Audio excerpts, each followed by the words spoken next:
अच्छा, अब तक आईपीएल में जिनकी बोली लगती थी उनको एक बढ़िया लग्जरी कार खरीदने तक के तो पैसे मिल जाते थे, लेकिन आने वाले टाइम में ऐसा लग रहा है कि आईपीएल के पैसों से खिलाड़ी स्पेसशिप खरीद लेंगे।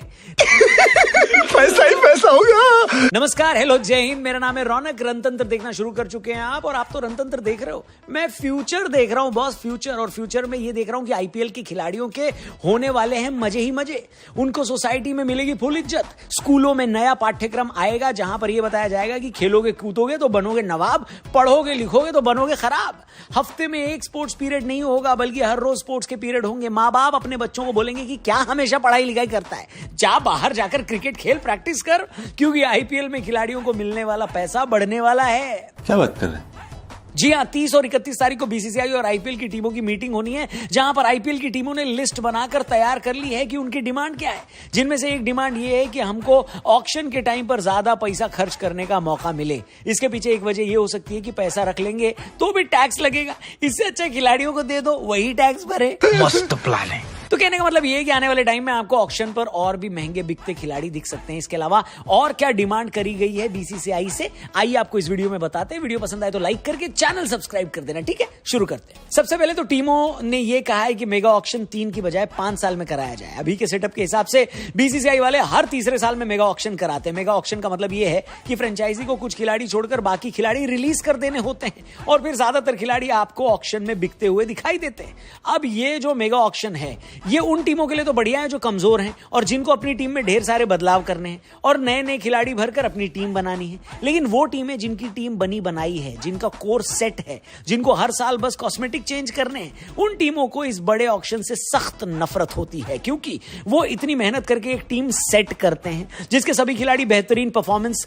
करने लगते हैं। लेकिन हर तीसरे साल पर 3-4 प्लेयर को छोड़कर बाकी प्लेयर्स उनसे छीन लिए जाते हैं और उनको अपना कोर दोबारा बनाना पड़ता है। जैसे अभी की चैंपियन टीम कोलकाता उठा लीजिए, 1 से लेकर 11 तक उनके खिलाड़ी सेट हैं और उन खिलाड़ियों के बैकअप भी सेट हैं। अब मेगा ऑक्शन के टाइम पर 3-4 खिलाड़ी छोड़कर बाकी के खिलाड़ी उनसे ले लिए जाएंगे और उनकी मैनेजमेंट को नए सिरे से टीम बनानी पड़ेगी। आपके हिसाब से मेगा ऑक्शन कितने साल में होने चाहिए, वो कमेंट करके जरूर बताना। हम उसी हिसाब से गेस कर लेंगे कि आप किस टीम के फैन हो। डिमांड नंबर 2 पर आते हैं। यह कहा गया है कि 4 से 6 खिलाड़ी रिटेन करने दिए जाएं, जबकि 8 राइट टू मैच कार्ड दिए जाएं। ये वाली डिमांड हम आपको एग्जांपल के साथ समझाते हैं, और हम एग्जांपल कोलकाता का ही लेंगे। तो कोलकाता को 4 खिलाड़ी रिटेन करने हैं। मान लीजिए ये 4 खिलाड़ी हैं कप्तान श्रेयस अय्यर, आंद्रे रसल, सुनील नारायण और वरुण चक्रवर्ती। अब इनके अलावा टीम की डिमांड है राइट टू मैच कार्ड की। क्या होता है कार्ड, ये भी समझ लीजिए। इन 4 खिलाड़ियों के अलावा कोलकाता को बाकी खिलाड़ियों को रिलीज करना होगा, लेकिन रिंकू सिंह को जाने देना भी तो एक लॉस है। ऐसे में अगर टीमों के पास राइट टू मैच है तो ऑक्शन के वक्त पर जब रिंकू सिंह की बोली लगाई जाएगी और मान लीजिए रिंकू सिंह 6 या 8 करोड़ में बेंगलुरु या किसी और टीम के पास चले जाएंगे, तो फिर खिलाड़ी को बेचने से पहले जो ऑक्शन चलाने वाला है वो कोलकाता की टीम या जिस भी टीम का वो खिलाड़ी पिछले साल था उसके पास जाएंगे और बोलेंगे कि क्या आपको राइट टू मैच कार्ड का इस्तेमाल करना है क्या।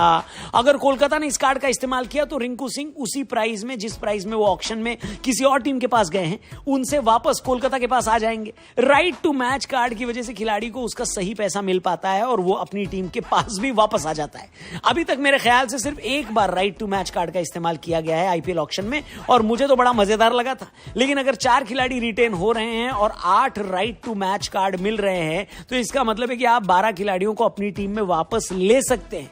अभी जैसा कि मैंने आपको बताया, जिन टीमों का कोर सेट है जैसे कोलकाता, चेन्नई, मुंबई, उनके लिए तो बढ़िया है। लेकिन पंजाब और दिल्ली जो इस उम्मीद में बैठे हैं कि उनके पास नए खिलाड़ी आएंगे, उनके पास अलूहा कुछ आएगा क्या? क्योंकि इस तरह तो सारे पुराने खिलाड़ी अपनी पुरानी टीम में चले जाएंगे। इसका भी एक और पहलू है कि कोई रिटेंशन मिले ही ना और सिर्फ राइट टू मैच कार्ड मिले। क्या समझे? आगे चलते हैं। डिमांड नंबर 3 ये रखी गई है कि फ्रेंचाइजियों के पास जो पैसा है ऑक्शन में, यानी उनको जो धनराशि दी जाती है वो बढ़ा दी जाए ताकि वो और महंगे खिलाड़ी खरीद सके। जैसे कि मैंने आपको बताया, एक वजह निर्मला सीतारमण जी हो सकती है, लेकिन जो मेन वजह है वो है आईपीएल की सुपरस्टार, जो अब इंडिया की सुपरस्टार हो गए। क्योंकि क्या है ना कि कई टीमों के कई खिलाड़ी जो पहले अनकैप्ड थे, अब बढ़िया परफॉर्म करके टीम इंडिया के लिए खेल चुके हैं। ऐसे में उनका मार्केट वैल्यू बढ़ गया है और वो चाहेंगे कि वो ऑक्शन में जाएं, जो कि खिलाड़ी के लिए सही है, लेकिन जिस टीम ने उनकी पहचान करके उनको मौका दिया है और स्टार बनाया है, उनके लिए ये घाटे का सौदा है।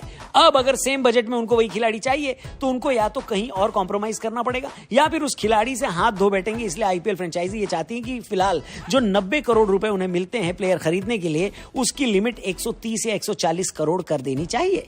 भाई मैंने जब से खबर पढ़ी मैं चाह रहा हूं कि मैं टाइम मशीन में बैठकर अपने बचपन में जाऊं और जब मेरी मम्मी मुझे खेलने से रोके तो उनको आज का अखबार पढ़ाऊं कि देखो मम्मी, फ्यूचर में जो रखा है खाली क्रिकेट में रखा है, बाकी सब जगह मामला फर्जी है। ये बड़ी अच्छी बात कही आप। आपके हिसाब से आपको ये बजट कैसा लगा? नहीं, संसद वाला नहीं, ये जो फ्रेंचाइजी ओनर्स ने बीसीसीआई को दिया है 140 करोड़ वाला, क्या आपको लगता है कि इतने ज्यादा पैसे खिलाड़ी खरीदने के लिए देने चाहिए? वैसे बीसीसीआई को कौन से पैसे देने, उनको तो खाली परमिशन देनी है। पैसा तो अंबानी जी, प्रीति जी और शाहरुख जी को ही लगाना है। जो भी आपको लगता है अगले साल जो है फिर से आईपीएल जो है वो दोबारा से जो है स्टार्ट होगा और उसकी ऑक्शन की जो है अभी से जो है वो तैयारियां जो है वो शुरू की जा रही हैं। लेकिन जिन चीज़ों के बारे में बात की जा रही है, कुछ चीज़ें मुझे लगता है कि हाँ भाई होना चाहिए, जैसे ऑक्शन वो जो प्लेयर्स का टाइम एक टेन्योर है एक टीम के साथ, वो थोड़ा बढ़ा देना चाहिए, क्योंकि इसमें कोई शक नहीं कि भाई एक जो पूरी मैनेजमेंट होती है बड़ी मुश्किल से जो है वो चीज़ों को मैनेज करती है और जब मैनेज होने लगती है फिर उसके बाद फिर एकदम सब कुछ चेंज हो जाता है, तो काफ़ी ज़्यादा दिक्कतें आती हैं इस चीज़ में। अच्छा, इस वीडियो में तीनों चीज़ें मेरे लिए नई थी। मुझे पहली दूसरी का तो बिल्कुल भी आइडिया नहीं था। पहले वाले में मैं ये बात बोलना चाहूंगी कि जिस तरीके से वाकई में मौजम ने बात भी बोली और वीडियो में बोली कि जब इंसान थोड़ा सेटल होता है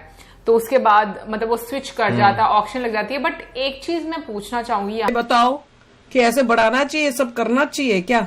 मैं तो अभी ओलंपिक शुरू हो रहा है तो अभी तो मेरे दिमाग में ओलंपिक्स ही आ रहा है कि अभी अगर आप लोगों ने देखा ओलंपिक्स का, व्हाट अ ग्रैंड सेरेमनी, और सारी कंट्रीज को मतलब जो आई है पार्टिसिपेट करी थी, किस तरह से बोट्स के अंदर उनको उनके प्लेयर्स जो भी ओलंपिक्स के कंटेस्टेंट्स हैं हर कंट्री के वो रिप्रेजेंट कर रहे थे, अपनी फ्लैग लेके आ रहे थे। और तब मेरे दिमाग में सच्ची बताऊं यही आ रहा था कि देखो ये कितना ओलंपिक्स इंपॉर्टेंट है, वर्ल्ड वाइड कंट्रीज कंपीट करके दिखा रही हैं कि भैया हम में से कौन बेस्ट है, कितने मेडल्स कौन खरीदता है, और हम बेचारे इंडिया में बैठे क्रिकेट में ही फंसे हुए हैं। हाँ, और इंडिया के जो ऐसी साइकी बना दी कि वो ऐसी गेम है जिसमें मतलब प्रीति, पैसा इतनी धनराशि रखोगे भी कहाँ? अंबानी जी, प्रीति और शाहरुख, यार सबका ये बैंगलोर की टीम किसके, कौन मैनेज कर रहा है? क्या कुछ तो होगा।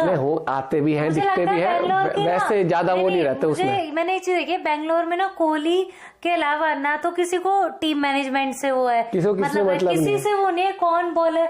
मुझे लगता है बैंगलोर की ऐसे बैठी कि कोहली तो अपने ऑक्शन में बैठते उसके बाद उसके बाद देख लो तुम बाद में जो होगा। लेकिन ये सही है मेरे हिसाब से भी। हाँ, इंक्रीमेंट करना चाहिए 140 करोड़, क्योंकि इतनी धनराशि एक तो प्लेयरों को भी मिलेगी फिर ज्यादा, और फिर रिकॉर्ड भी टूटे कि कोई 35 करोड़ में गया, कोई 30 करोड़ में गया। और फिर हाँ, वो भाई कुछ चुनिंदा लोग ही होते हैं जो उस मुकाम तक पहुंच पाते, तो वो डिजर्व भी करते हैं उतना, इतने लोगों में से निकलना। और मजा तो आएगा अब की बार जो ऑक्शन होगा, क्योंकि बहुत फेरबदल हो सकते हैं। और सुनने में खत्म हो गए भाई साहब, ये तो फिर नया रूल निकल गया, मैच कार्ड वाला अच्छा भी है और जो दूसरा है वो जो रेट बढ़ाने वाला वो भी अच्छा ही है। अब बहुत अच्छा है। इसमें बोली वाला तो फिर सारा ही काम हुआ ना।